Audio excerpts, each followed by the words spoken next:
एक गांव था धीरपुर।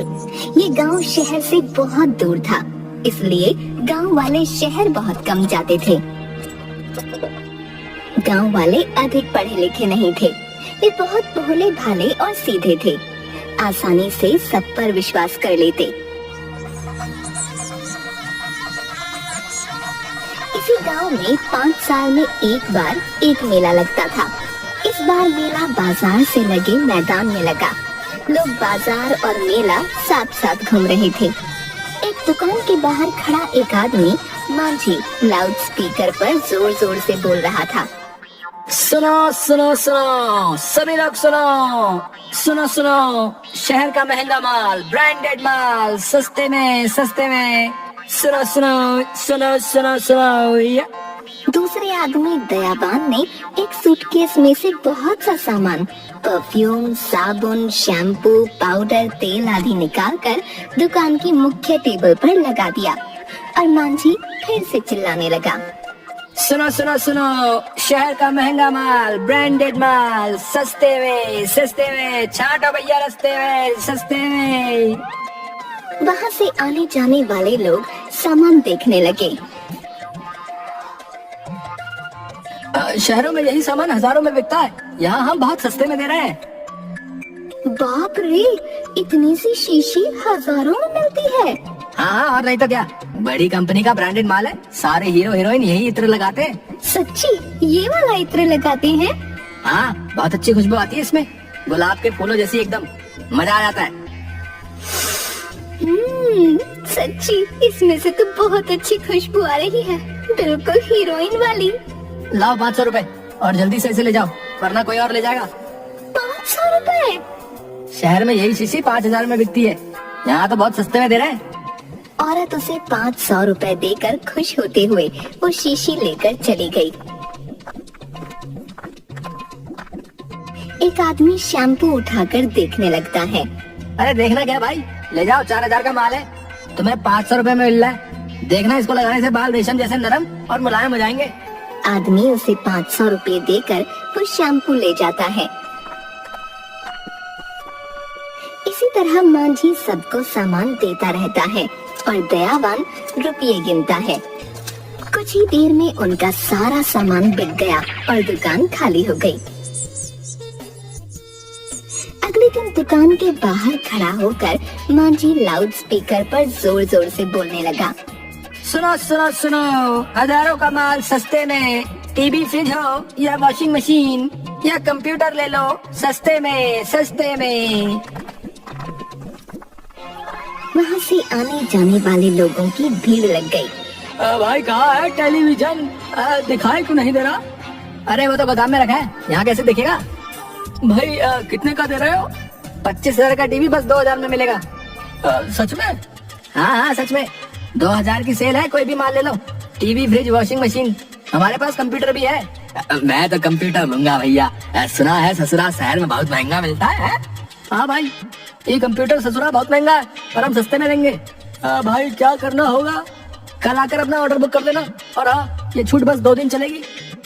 अगले दिन गांव के बहुत से लोग उस दुकान पर पहुंच गए।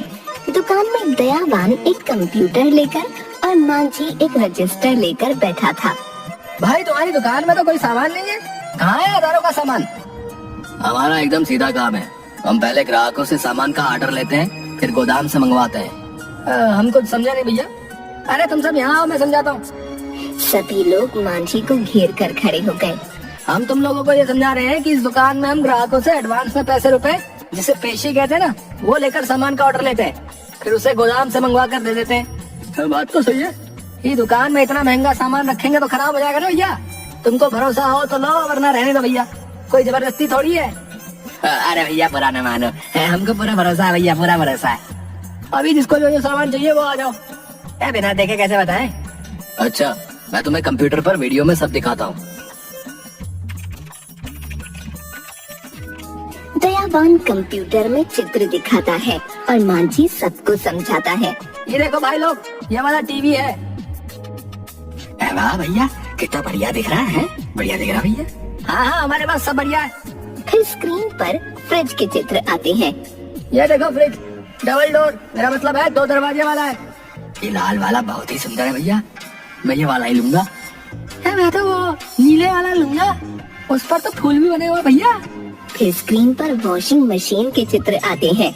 लो भाई ये रही वॉशिंग मशीन। सुनो भाई, इतना सस्ते में मिल रही है तो ये सब लोग ले लेना। बेचारी भाभीियों के हाथ दुख जाते होंगे तुम बैल जैसे आदमियों के कपड़े धो धो कर। हाँ तुम सही कह रहे हो। चुपचाप ले जाकर अपनी पत्नियों को उपहार में दे देना, फिर देखना पूरा महीना 56 भोग खाने को मिलेगा। हाँ। सब लोग हंसने लगते हैं। उस ससुर कंप्यूटर नाम की बला को भी दिखा दो भैया। दयावान कंप्यूटर पर कुछ की प्रेस करता है और स्क्रीन पर कंप्यूटर के कई चित्र आ जाते हैं। लो भाई ये ससुरा भी आ गया, बचकर कहाँ जाएगा। तुम लोगों को जो जो सामान चाहिए वो लिखवा दो, फिर हम गोदाम से मंगवा कर तुम्हें दे देंगे। चलो चलो सब लोग लाइन में आ जाओ। मांझी एक एक आदमी का ऑर्डर रजिस्टर में लिखता जाता है। भाई तुम्हें कौन सा सामान चाहिए। फ्रिज चाहिए भैया। रंग बताओ। नीला, वो बड़ा वाला था ना वो वाला। तुम्हारा नाम। सोना लाल। चलो 2000 रुपए सर के पास जमा करवा दो। इस प्रकार मांझी सभी लोगों के ऑर्डर लिखता है और दयावान सबसे रुपये लेता जाता है।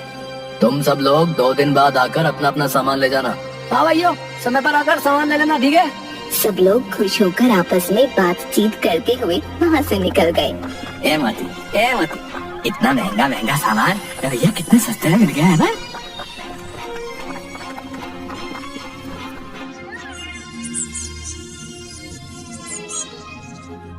दो दिन बाद गांव वाले दुकान में पहुँचे। वहाँ कोई सामान नहीं था। ओ भैया, तुमने हमें आज आकर सामान ले जाने के लिए कहा था, कहाँ है भैया। यहाँ तो कुछ भी नहीं दिख रहा। कहाँ है सामान भैया। वो सामान तो अब तक नहीं आया भैया। क्या अब तक नहीं आया। मैं मालिक को बोलता हूँ, वो अभी पता करके बताएंगे।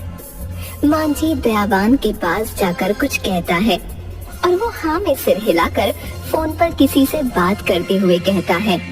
क्या ये कब हुआ। अब बताओ क्या करना है। ग्राहक दुकान पर खड़े हैं। ओके अब तुम लोगों का सामान रास्ते में रुका हुआ है। पर क्यों, आपने कहा था आज तक आ जाएगा। बात यह है कि कल सरकार ने पेट्रोल के दाम बढ़ा दिए हैं। गोदाम शहर में है, वहाँ से ट्रक में माल आता है।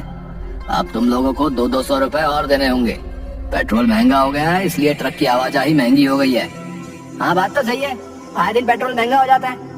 उसके बाद कल शाम तक सबका सामान आ जाएगा। ठीक है भैया। सब लोग फिर से दयावान को 200 रुपये देकर चले गए। उनके जाने के बाद मांझी और दयावान खूब हंसते हैं। अगले दिन शाम को लोग दुकान पर आए तो वहाँ ताला लगा हुआ देखकर वो हैरान हो गए। उनमें से एक आदमी ने पास ही एक छोटे दुकानदार से पूछा। अरे भैया, ये मांझी और ये दयावान ऐसे ताला लगाकर कहाँ चले गए भैया। कहाँ चले गए ये नहीं पता। मांझी कह रहा था कि बहुत जरूरी काम है, 2 दिन बाद आएगा। शुक्र है 2 दिन में आ जाएंगे। मुझे तो लगा कहीं पैसा लेकर भाग तो नहीं गए। 2 दिन बाद वे लोग फिर आए, तब भी दुकान पर ताला लगा था। नहीं भाइयों, वो लोग अब तक नहीं आए। ऐसा करो, तुम हमारी समिति वालों से जाकर पूछो, वो बता देंगे। मुखिया जी, ये दुकान वाले कहाँ गए हैं, कब तक आएंगे। ये दुकान तो समिति की है। उन दोनों ने थोड़े दिनों के लिए किराए पर ली थी, पर दोनों अचानक गायब हो गए हैं। ना ही उनकी कोई खबर आई है।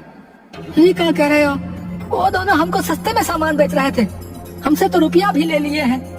अच्छा, तो तुम लोगों को भी चूना लगा गए। और भी कई लोगों ने उनकी शिकायत की है। सबका पैसा लेकर भाग गए हैं वो धोखेबाज। सस्ते माल का लालच देकर तुम लोगों को अच्छा मूर्ख बनाया। भाइयों, समझदारी से काम लिया करो। मुखिया जी, आप क्या करें।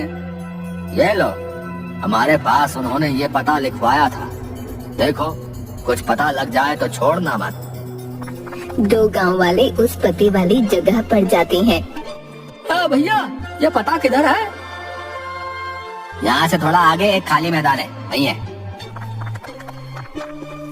दोनों आगे बढ़े तो एक खाली मैदान में एक पुरानी फूस की झोपड़ी थी, जिस पर दरवाजा भी नहीं था। दूसरा गांव वाला वहीं बैठ गया। ससुरे तो सच्ची हमें पागल बना दिए हो।